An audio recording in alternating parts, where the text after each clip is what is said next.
নমস্কাৰ ছাত্ৰ ছাত্ৰীসকল। তোমালোকৰ লগত মই ইতিমধ্যে ষষ্ঠমান শ্ৰেণী পাঠ 2 সাধাৰণ গুণিতকৰ ওপৰত আলোচনা কৰিছিলোঁ। বৰ্তমান আজি মই লঘিষ্ঠ সাধাৰণ গুণিতকৰ ওপৰত আলোচনা কৰিম, যাক চমুকৈ কোৱা হয় ল-সা-গু বুলি। ল-সা-গু। এতিয়া লসাগুনো কি হয় তাক আমি চাওঁ আহাচোন। লঘিষ্ঠ লসাগু লঘিষ্ঠ সাধাৰণ গুণিতক। লঘিষ্ঠ সাধাৰণ গুণিতক কাক বোলে? দুটা বা ততোধিক সংখ্যাৰ সাধাৰণ গুণিতকবোৰৰ ভিতৰত আটাইতকৈ সৰু, এইটো মন কৰিব দেই, আটাইতকৈ সৰু সাধাৰণ গুণিতকটোৱে হ'ল লঘিষ্ঠ সাধাৰণ গুণিতক, ল-সা-গু। মানে বুজি পালা তোমালোকে? আটাইতকৈ সৰু সাধাৰণ গুণিতকটো মানে তোমালোকে দুটা বা ততোধিক সংখ্যাৰ সাধাৰণ গুণিতকবিলাক উলিয়াবা, সেই সাধাৰণ গুণিতকবিলাকৰ যিটো আটাইতকৈ সৰু হ'ব সেইটোৱে হ'ল লঘিষ্ঠ সাধাৰণ গুণিতক, মানে শ্বৰ্ট ফৰ্মত যাক কোৱা হয় ল-সা-গু। এতিয়া এটা উদাহৰণৰ সহায়ত তোমালোকক মই লসাগু ধাৰণাটো স্পষ্টকৈ দিবলৈ যত্ন কৰিম।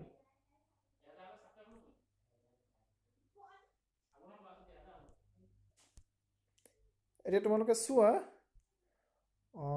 6 আৰু 8 লসাগু মানে লঘিষ্ঠ সাধাৰণ গুণিতক কি হ'ব?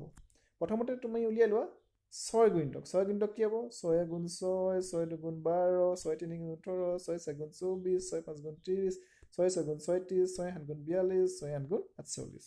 তোমালোকে উলিয়ালো। তাৰপৰা 8 গুণিতকো কেইটামান উলিয়াই লোৱা। 8 গুণিতক কি ওলালে? 8 গুণ 8, 8 দুগুণ 16, 8 তিনি গুণ 24, 8 4 গুণ 32, 8 5 গুণ 40, 8 6 গুণ 48। সেইকেইটা আমি 6 আৰু 8 গুণিতককেইটা উলিয়াই ল'লোঁ। এতিয়া উলিয়াম আমি সাধাৰণ গুণিতক। কি আছে? একে গুণিতক কি আছে? এয়া তোমাৰ কি আছে? তুমি চোৱা, এডোখৰত 24 আছে আৰু ইয়াত 24 আছে আৰু 48 আছে, হয়নে? এইকেইটা এই দুটা পালোঁ, আৰু আছে আৰু নুলিয়াম, আৰু দুটাই উলিয়ালোঁ সাধাৰণ গুণিতক। এতিয়া লসাগু মানে লঘিষ্ঠ সাধাৰণ গুণিতক। লঘিষ্ঠ সাধাৰণ গুণিতক কি হ'ব? এই সাধাৰণ গুণিতকবোৰৰ আটাইতকৈ যিটো সৰু, আমি সাধাৰণ গুণিতক উলিয়ালোঁ, এই সাধাৰণ গুণিতকবোৰ কেইটাৰ আটাইতকৈ সৰু গুণিতকটো কি? 24। সেইটোৱে হ'ল 24। সেইটোৱে হ'ল লসাগু। লসাগু মানে সাধাৰণ গুণিতকবোৰৰ আটাইতকৈ সৰুটো। আৰু কি উলিয়ালোঁ আমি? 24 উলিয়ালোঁ, নহয় জানো? এতিয়া তোমালোকক মই ইতিমধ্যে কি শিকালোঁ? গ-সা-গু উলিয়াব শিকালোঁ, আৰু আজি বৰ্তমান মই শিকালোঁ ল-সা-গু উলিয়াবলৈ শিকালোঁ। এতিয়া আমি নেক্সট কি আলোচনা কৰিম? এইটোতো দীঘল নিয়ম আছিলে বুজাবৰ কাৰণে। তোমালোকক চুটি নিয়মৰ হৰণৰ সহায়ত কেনেকৈ লসাগু আৰু গ-সা-গু উলিয়াব পাৰে তাক মই পিছৰ পাঠটোত আলোচনা কৰিম। আৰু লসাগু গ-সা-গু উলিওৱাৰ মানে তোমাৰ পিছলৈও দৰকাৰ হ'ব। আমাৰ যিবিলাক পিছত আমি ভগ্নাংশৰ যোগ বিয়োগ পাম, আমি তাত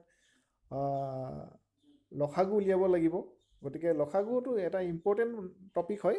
গতিকে এইটো তোমালোকে বুজিবলৈ যত্ন কৰিবা। ঠিক আছে? ধন্যবাদ।